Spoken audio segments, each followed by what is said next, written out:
നമ്മൾ ആഴത്തിൽ കുഴിച്ച് വേരോടെ പിഴുതെറിയേണ്ട ആദ്യത്തെ അടിസ്ഥാന തിന്മയാണ് കണ്ടത്, അഹങ്കാരം.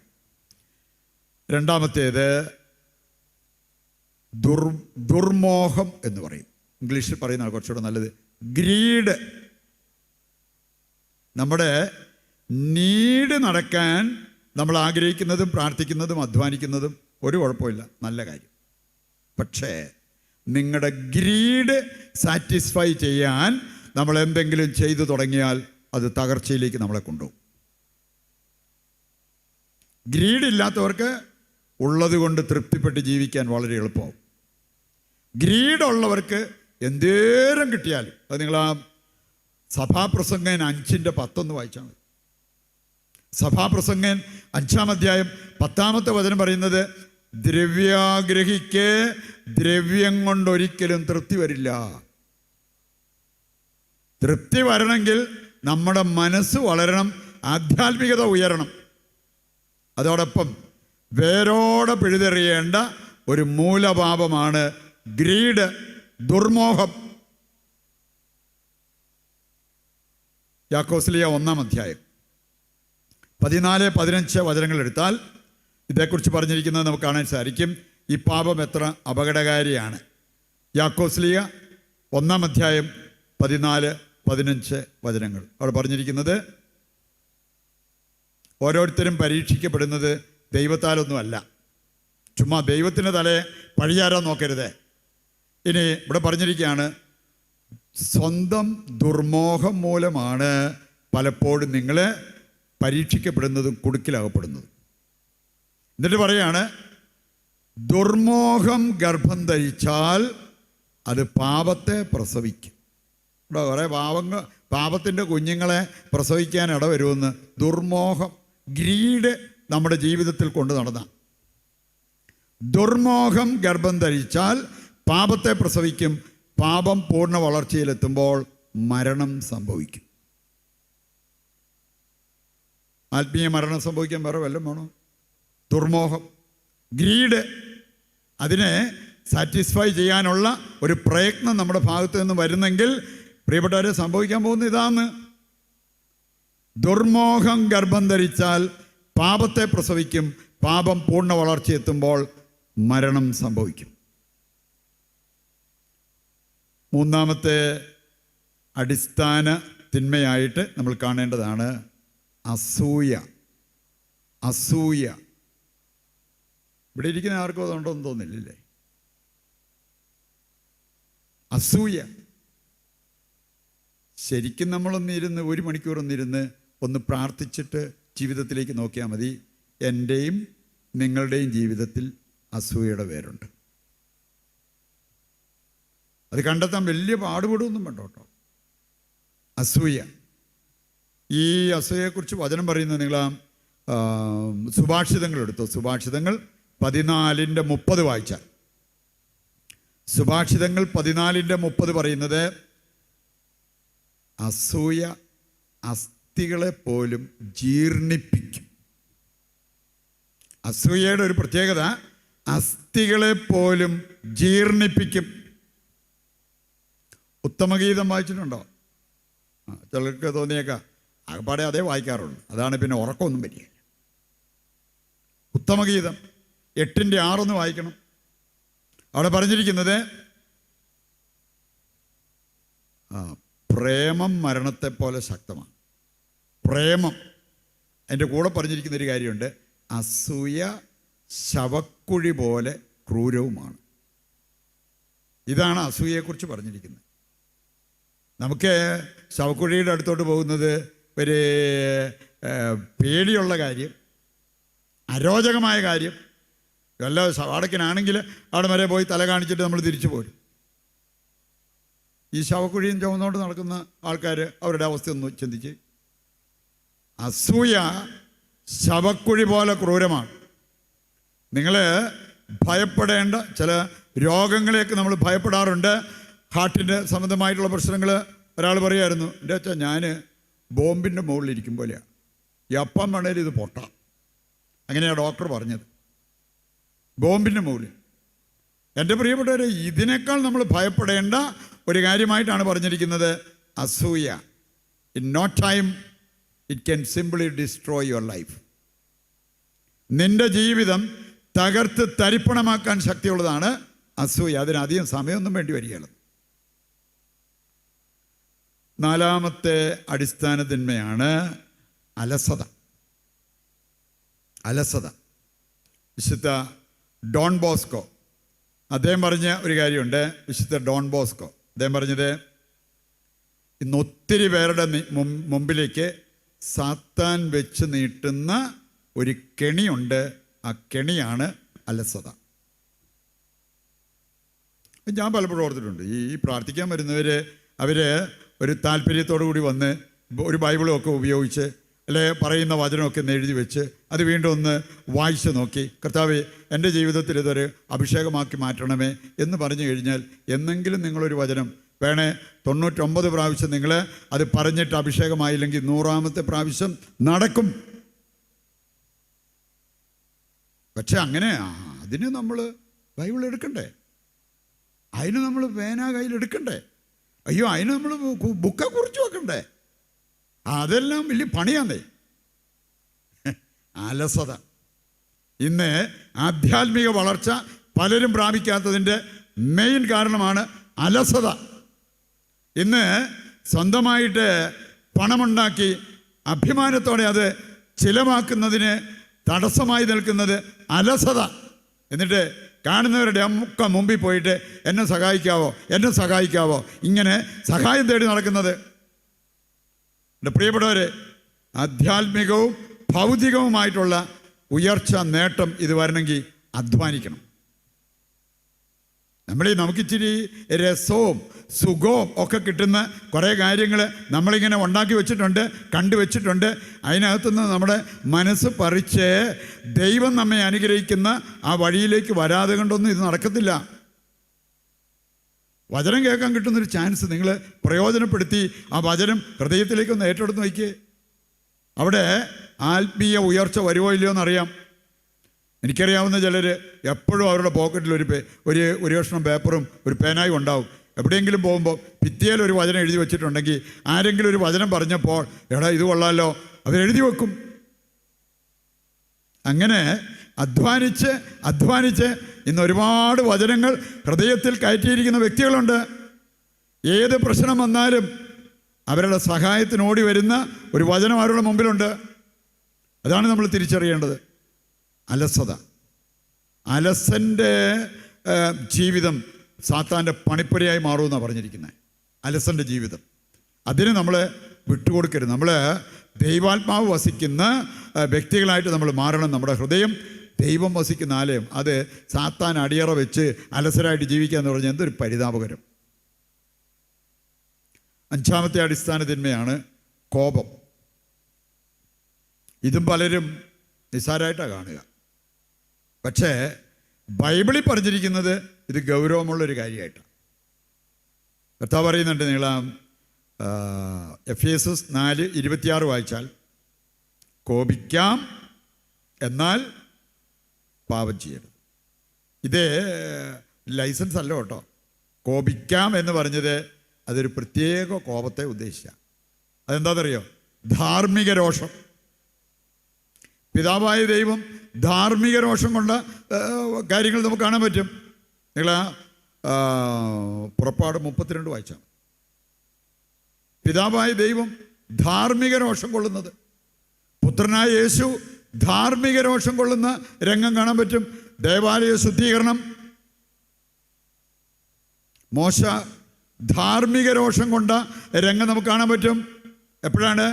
കാളക്കുട്ടിയെ ഉണ്ടാക്കി അവർ വിഗ്രഹാരാധന നടത്തിയപ്പോൾ ആ കാളക്കുട്ടിയെ ചുട്ടുപൊടിച്ച ചാരം വെള്ളത്തിൽ കലക്കിയിട്ട് ഈ വിഗ്രഹാരാധന നടത്തിയവരെല്ലാം ഇരുത്തി കുടിപ്പിച്ചു.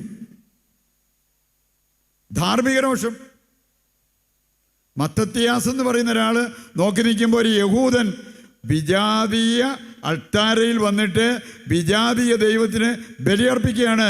ആ മനുഷ്യൻ വന്നിട്ട് ആ അൾത്താരെ വെച്ച് തന്നെ അവനെ വകവരുത്തുന്നത് കാണാൻ പറ്റും.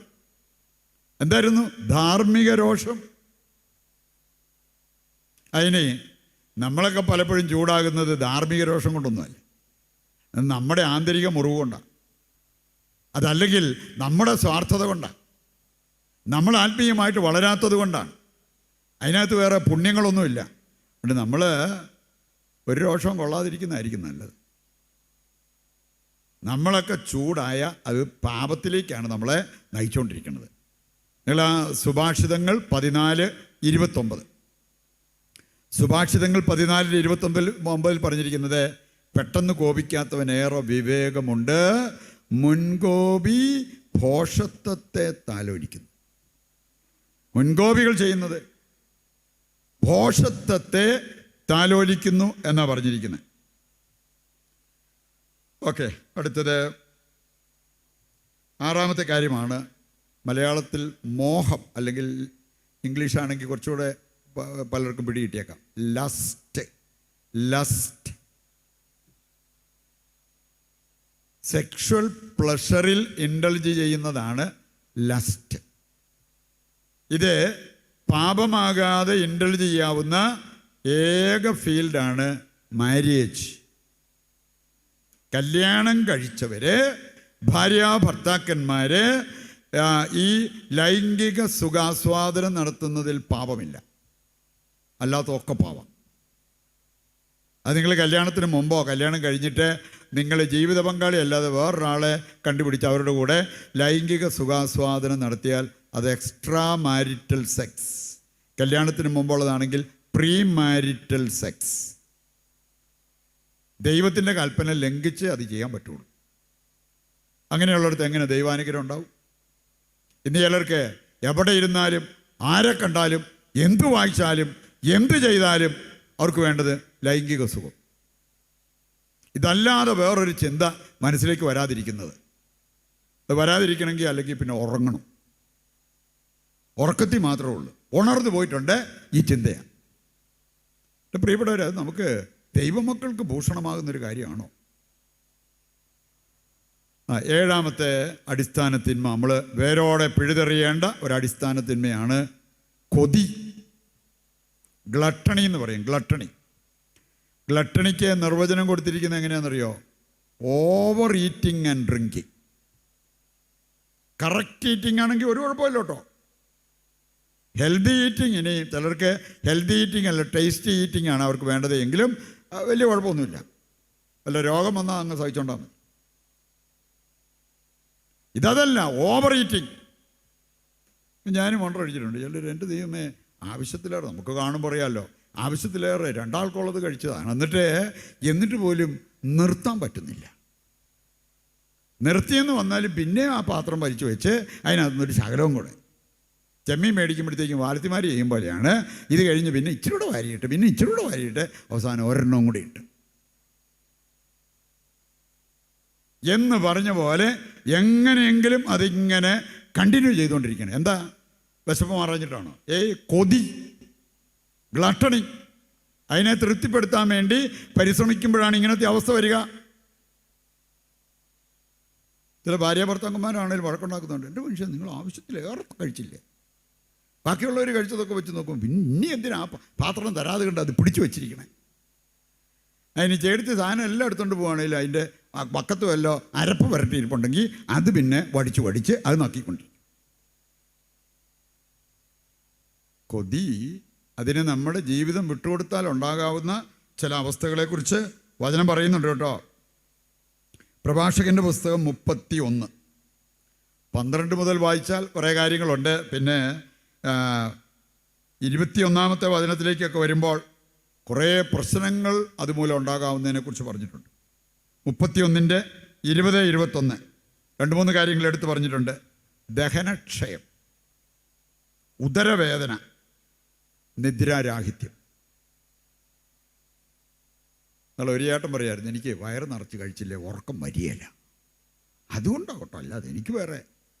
ഉറങ്ങണമെങ്കിൽ വയറ് നിറഞ്ഞിരിക്കണം. എവിടെയെങ്കിലും ഒരു ഓസ്തി വെക്കാനുള്ള ഗ്യാപ്പ് ഉണ്ടെങ്കിൽ ചേട്ടന് ഉറക്കം വരും.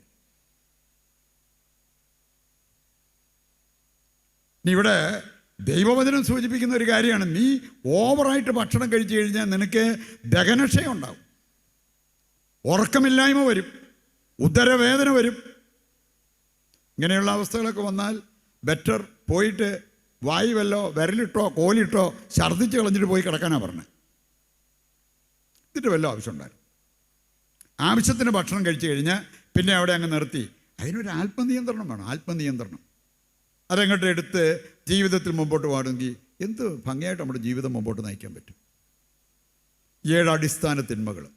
ഇത് ചിലപ്പോൾ റൂട്ടഡായിട്ട് നമ്മുടെ ജീവിതത്തിൽ കിടക്കുന്നതാണ്. ആ റൂട്ടോടുകൂടി പറിക്കണം.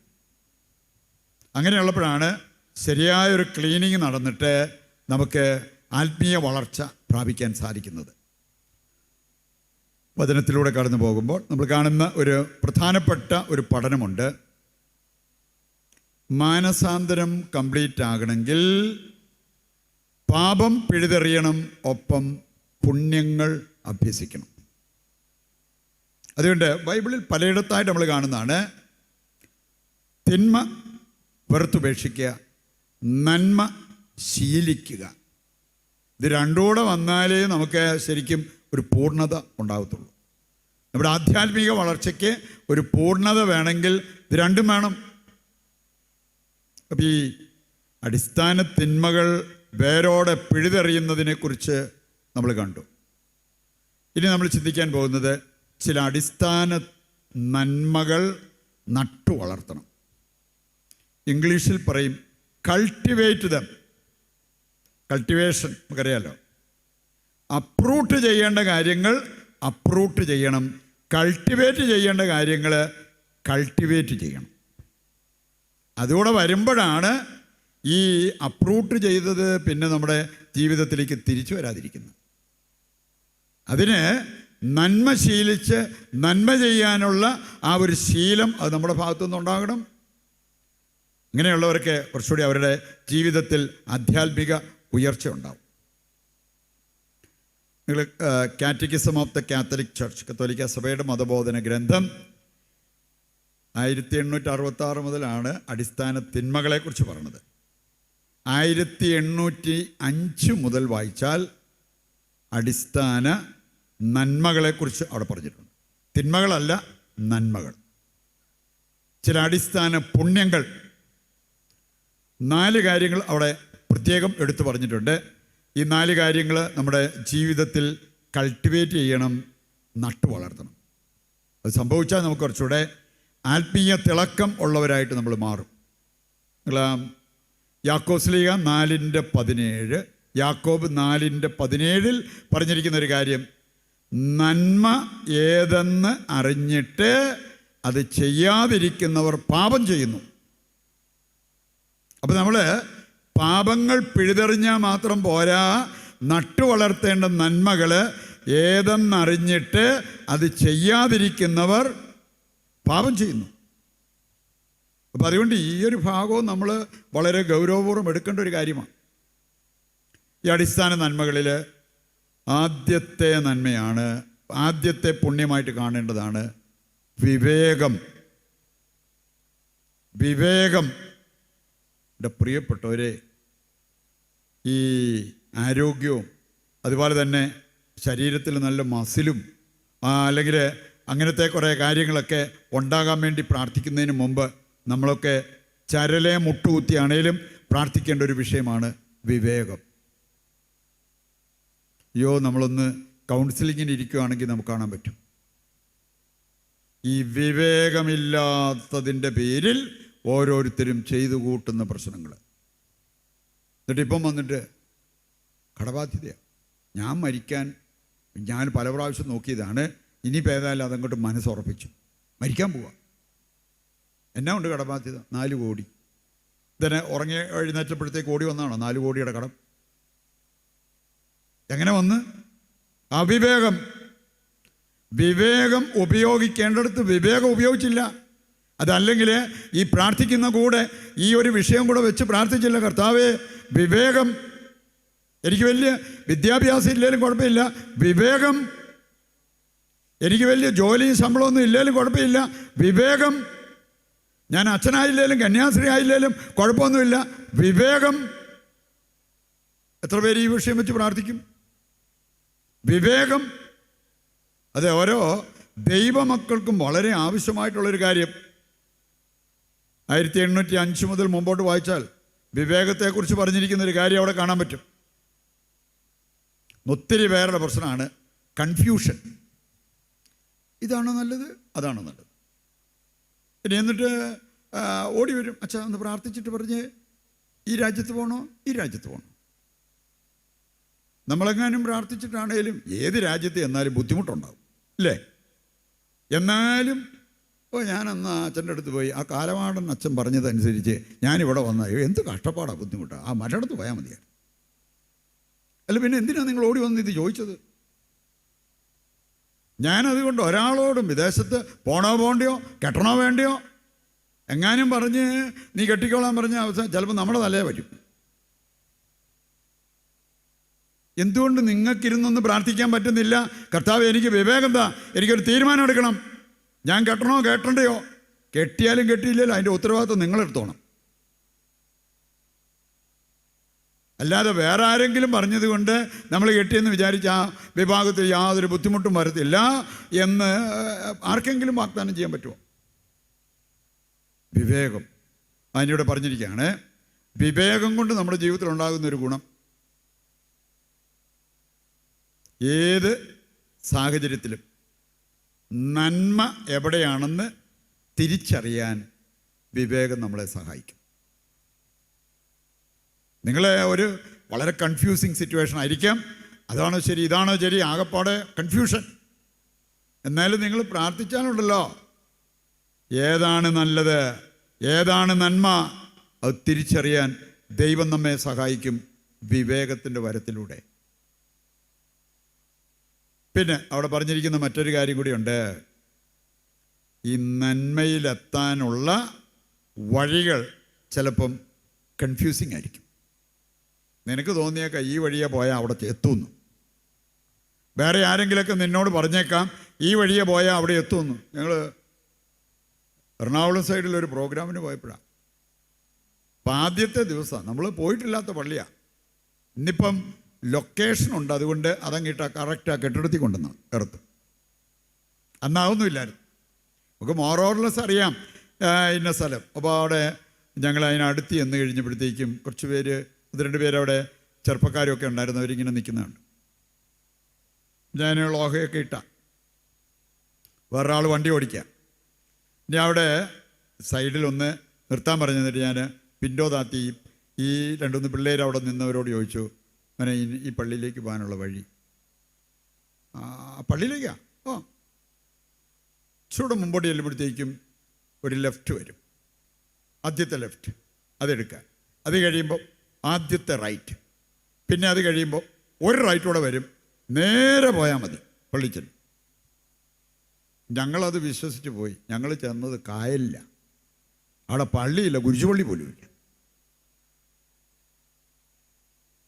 അപ്പം ഇവൻ എന്തോ അച്ഛന്മാരോട് ദേഷ്യമുള്ളവനായിരുന്നെന്ന് തോന്നുന്നു. അല്ലെങ്കിൽ പിന്നെ അവന് പോയി മരിക്കടാന്ന് പറയുന്നതിന് പകരമാണ് ആദ്യത്തെ ലെഫ്റ്റ്, പിന്നത്തെ റൈറ്റ്, പിന്നത്തെ റൈറ്റ് അങ്ങ് എടുത്താൽ നേരെ ചെന്നാൽ മതി, കായലിൻ്റെ തീരത്താണ്. അല്ല അവരങ്ങനെ പറഞ്ഞു തന്നിട്ട് വഴി കറക്റ്റായിരുന്നോ? പള്ളിയിലെത്തിയോ? ഇന്ന് ചിലർക്ക് അയ്യോ ചില ആൾക്കാർ പറഞ്ഞു കഴിഞ്ഞാൽ അതാണ് വേദവാക്യം. ദൈവവചനത്തിന് വിരുദ്ധമായിട്ടുള്ള കാര്യമാണെങ്കിൽ പോലും അതാണ് വേദവാക്യം, അതാണ് എനിക്ക് വേണ്ടത്, ഞാൻ ആ വഴിക്കേ പോകത്തുള്ളൂ. അങ്ങനെയല്ല, ഒരുപാട് അവിവേകം കാണിച്ച് ഇപ്പോൾ കോടികളുടെ ബാധ്യത, അതല്ലെങ്കിൽ പലവിധ പ്രശ്നം, കേസ്, അതിൽ നിന്നൊക്കെ എങ്ങനെ ഊരിപ്പോരുമെന്നും പറഞ്ഞുകൊണ്ടാണ് നടക്കണേ. അതുകൊണ്ട് എൻ്റെ പ്രിയപ്പെട്ടവർ, ഇനി മുമ്പോട്ടെങ്കിലും ഇതുപോലത്തെ ഗുലുമാലി ചാടാതിരിക്കാൻ ദിവസം എഴുന്നേൽക്കുമ്പോഴത്തേക്കും പ്രാർത്ഥിക്കും, ദൈവമേ വിവേകം, വിവേകം. രണ്ടാമത്തെ അടിസ്ഥാന പുണ്യമാണ് നീതി. നീതി നമുക്കറിയാമല്ലോ, നീതിമാൻ്റെ ആത്മാവ് ദൈവകരങ്ങളിൽ സുരക്ഷിതമാണ്. ജ്ഞാനം 3-ാം അധ്യായം 1 മുതൽ വായിച്ചാൽ മതി. നീതിമാൻ്റെ ആത്മാവ്, നീതിമാൻ്റെ കൂടെ ദൈവമുണ്ട്. നീതിമാൻ 7 തവണ വീണാലും അവനെ കർത്താവ് എഴുന്നേൽപ്പിക്കും. നീതിമാൻ ഒന്നിനും ഒരു കുറവും വരത്തില്ല. എല്ലാം ബൈബിളിൽ പറഞ്ഞിരിക്കുന്നു. അപ്പോൾ നമ്മൾ താൽക്കാലികമായൊരു നേട്ടത്തിന് വേണ്ടി നീതി വിട്ട് എന്തെങ്കിലും കാണിച്ചാൽ അതെങ്ങനെ നമുക്ക് ശാശ്വതമായ സന്തോഷം തരും? നീതി വളരെ പ്രധാനപ്പെട്ട ഒരു കാര്യമാണ്. പറയുന്നുണ്ട്, അങ്ങനെ ജീവിക്കാനുള്ളൊരു പ്രചോദനം കിട്ടാൻ വേണ്ടി പ്രാർത്ഥിക്കണം. എനിക്കറിയാം ചിലർ നമ്മളെങ്ങനെയൊക്കെ അവരെ പ്രേരിപ്പിച്ചെന്ന് പറഞ്ഞാലും അനീതിയാകുന്നൊരു കാര്യം ഞാൻ ചെയ്യത്തില്ല. അനീതിയാകുന്നു. വേറെ ചിലർ ചുറ്റാട് നോക്കുമ്പോഴത്തേക്ക് ആരും ഇല്ലെങ്കിൽ പിന്നെ അവർ ഏത് അനീതിയും കാണിക്കും. ആൾക്കാർ കാണാതിരുന്നാൽ മതി. പ്രിയപ്പെട്ടവർ, നമ്മുടെയൊക്കെ കമ്മിറ്റ്മെൻറ്റ് ദൈവത്തിൻ്റെ മുമ്പിലാണ്, മനുഷ്യരുടെ മുമ്പിലൊന്നുമല്ല. മനുഷ്യർ കാണുകയോ കാണാതിരിക്കുകയോ ചെയ്യട്ടെ. ഞാൻ അനീതി പ്രവർത്തിച്ചാൽ തീർച്ചയായിട്ടും അതിൻ്റേതായിട്ടുള്ള തിക്തഫലങ്ങൾ എൻ്റെ ജീവിതത്തിലുണ്ടാവും. ഇനി നമ്മളൊക്കെ ഈ അനീതി എന്ന് പറയുമ്പോൾ ചിലർക്ക് ആകെപ്പാടെ അനീതി എന്ന് പറഞ്ഞാൽ ഭാഗോടമ്പടി നടത്തിയപ്പം വേറൊരാൾക്ക് കൊടുക്കേണ്ടിയിരുന്നതാണ്, അത് ഞാൻ കൊടുത്തില്ല, അത് ഞാൻ അടിച്ചു മാറ്റി. അല്ലെങ്കിൽ ഒരാൾ ഒരു പണിക്ക് പുള്ളിയെ വെച്ചു, എന്നിട്ട് അവസാനം പുള്ളിക്ക് കൊടുക്കേണ്ട കൂലിയൊന്നും കൊടുത്തില്ല. ഇത് മാത്രമേ ഉള്ളൂ അനീതി. നിങ്ങൾ മത്തായി 7:23 വായിക്കണേ. അവിടെ പറഞ്ഞിരിക്കുന്നൊരു കാര്യമുണ്ട്, അനീതി പ്രവർത്തിക്കുന്നവരെ നിങ്ങൾ എന്നിൽ നിന്ന് അകന്നു പോകും. ഏതായിരുന്നു അവരുടെ അനീതി? നിങ്ങൾ വചനം കേട്ടിട്ട് ആ വചനം ജീവിക്കാതിരിക്കുന്ന അനീതി. പ്രിയപ്പെട്ടവർ, നമ്മൾ വചനം കേട്ടിട്ട് വചനമനുസരിച്ച് ജീവിക്കുന്നവർ പാറമേൽ ഭവനം പണിത വിവേകവതിയായ മനുഷ്യന് തുല്യൻ. വചനം കേട്ട് അവിടെ കൊണ്ട് തീർന്നു. അങ്ങനെ പോകുന്നവര് അനീതി പ്രവർത്തിക്കുന്നവരാണ്. അവർക്ക് ദൈവത്തിൻ്റെ അടുത്ത് വലിയ സ്ഥാനമൊന്നും ഉണ്ടാകില്ലെന്ന്. അവിടല്ലേ പറഞ്ഞ്, അനീതി പ്രവർത്തിക്കുന്നവരെ നിങ്ങൾ എന്നിൽ നിന്ന് അകന്നു പോവുക. അപ്പോൾ ഈ ഒരു മേഖലയിൽ തെറ്റുവരാതിരിക്കാൻ നമ്മൾ ശ്രദ്ധിച്ചാൽ അതിൻ്റേതായിട്ടുള്ള നേട്ടം നമുക്കുണ്ടാകും എന്നുള്ളത് നമ്മൾ തിരിച്ചറിയണം. മൂന്നാമത്തെ ഒരു അടിസ്ഥാന പുണ്യമായിട്ട് നമ്മൾ കാണേണ്ടതാണ് മനസ്ഥൈര്യം. ഇംഗ്ലീഷായിരിക്കും ചിലർക്ക് കുറച്ചുകൂടെ മനസ്സിലാകുന്നത്. ഫോർട്ടിറ്റ്യൂഡ്, മനസ്ഥൈര്യം. മനസ്ഥൈര്യം എന്ന് പറഞ്ഞാൽ നമുക്ക് നമ്മുടെ ജീവിതത്തിൽ പ്രതികൂല സാഹചര്യങ്ങൾ വരാം. യാക്കോബ് പറയുന്നുണ്ട്, വിശ്വാസം പരീക്ഷിക്കപ്പെട്ട് കഴിയുമ്പോഴാണ് അതിനകത്ത് സ്ഥിരത ഉണ്ടാകുക.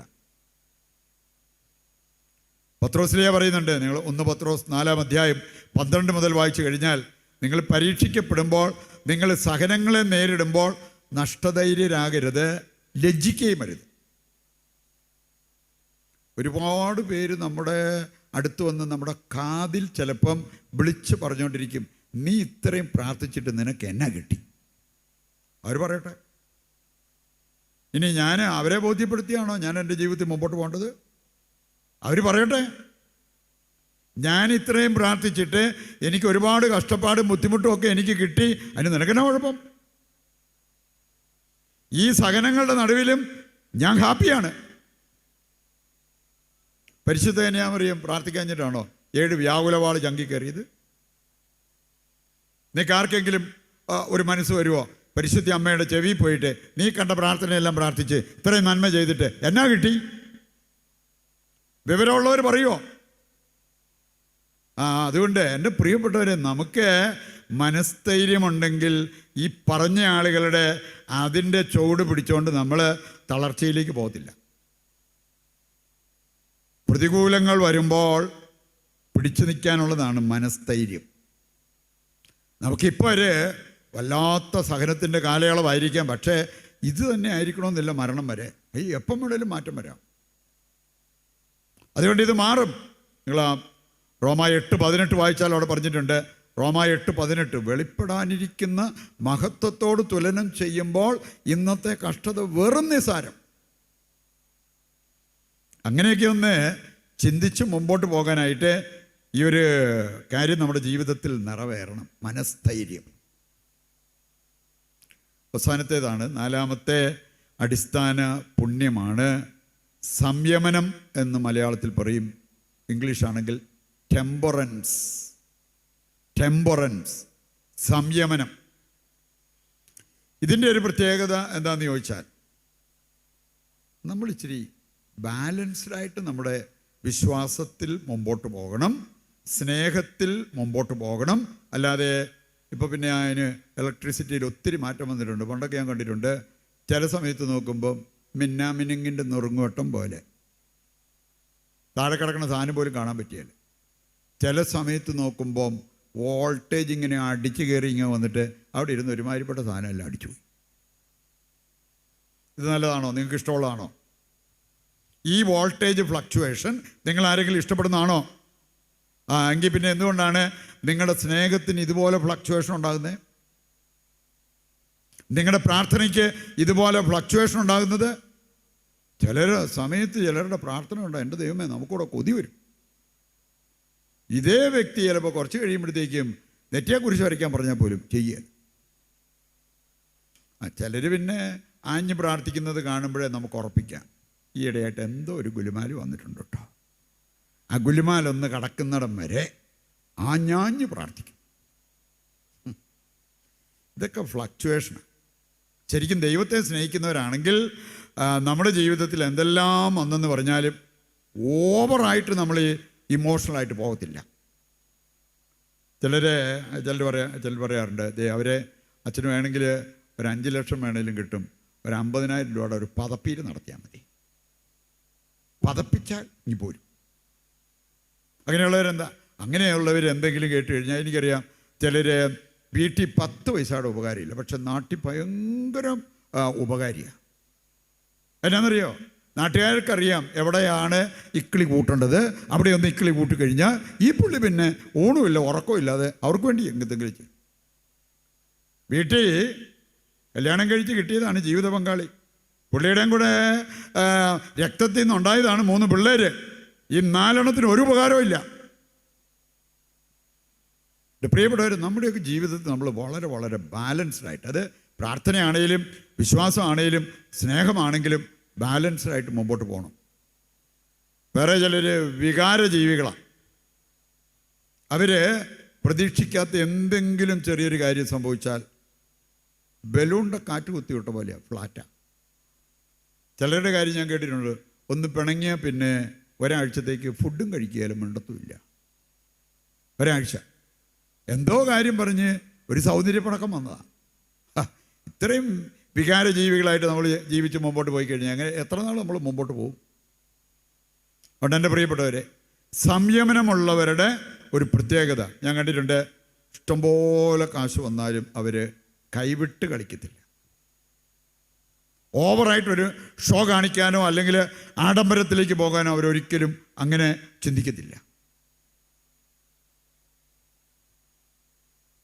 ഈ ആലങ്ങാട് പോയ സമയത്ത് എൻ്റെ ദൈവമേ, ഒരു ഫാമിലി അവിടെ കൊണ്ടു നിർത്തിയിട്ട് 2.5 മണിക്കൂർ അവരുടെ മുമ്പിൽ ഇരുന്ന് ഞാൻ പറഞ്ഞിട്ടും എൻ്റെ ദൈവമേ, അവർ ഇടയ്ക്ക് എഴുന്നേൽക്കുന്നു, തല്ലാൻ തുടങ്ങുന്നു, എന്തെല്ലാം ബഹളമെന്നറിയോ.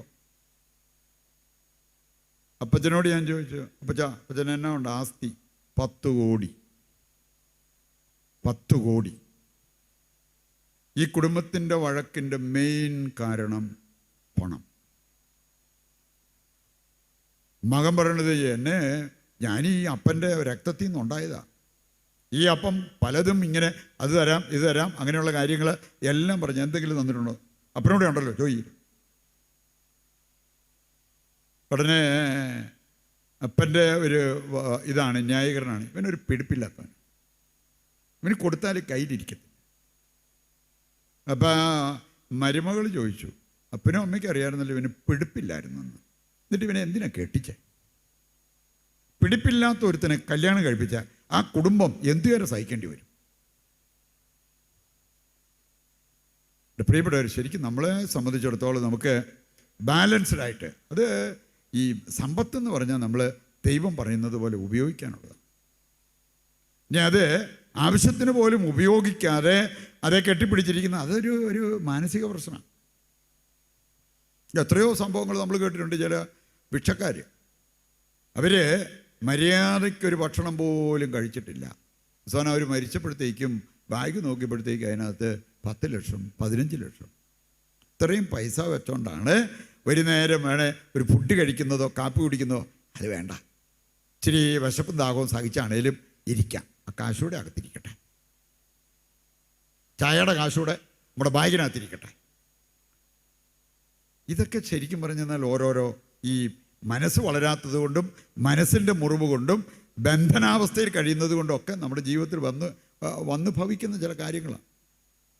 ഈ മേഖലകളിലെല്ലാം നമുക്കൊരു ക്ലീനിങ് നടത്തണം. ആ ക്ലീനിങ് നടന്നാൽ കുറച്ചുകൂടെ ആധ്യാത്മികമായിട്ട് വളരാൻ സാധിക്കും. അവിടെ നമുക്ക് കിട്ടുന്നൊരു ആനന്ദമുണ്ട്. അത് ഈ ലോകത്തിനോ ലോകവസ്തുക്കൾക്കോ തരാൻ പറ്റില്ല. അപ്പോൾ അതുകൊണ്ട് ഇനി വരും ദിവസങ്ങളൊക്കെ ഒരു നല്ല കുമ്പസാരം വേണോ, കുമ്പസാരം നടത്തണം. എവിടെയെങ്കിലും പോയി ഒരു ദിവസം ഇരുന്ന് വചനം കേട്ട് അല്ലെ ഒരു ധ്യാനമൊക്കെ കൂടി നമ്മൾ പഠിക്കേണ്ടത് പഠിച്ച്, അറിയേണ്ടത് അറിഞ്ഞ്, തിരുത്തേണ്ടത് തിരുത്തി, ജീവിതത്തോട് ചേർത്ത് പിടിക്കേണ്ടത് ചേർത്ത് പിടിച്ച് മുമ്പോട്ട് പോകാനായിട്ട് നമുക്ക് സാധിക്കണം. അങ്ങനെ കുറേ ആധ്യാത്മികതയുള്ള വ്യക്തികൾ അവിടെ ഇവിടെയൊക്കെ ഇങ്ങനെ ഉയർന്നു വരികയാണെങ്കിൽ അവർ മുഖാന്തരം നമ്മുടെ ഈ ദേശത്തിന് പോലും അതിൻ്റേതായിട്ടുള്ള മാറ്റം വരും.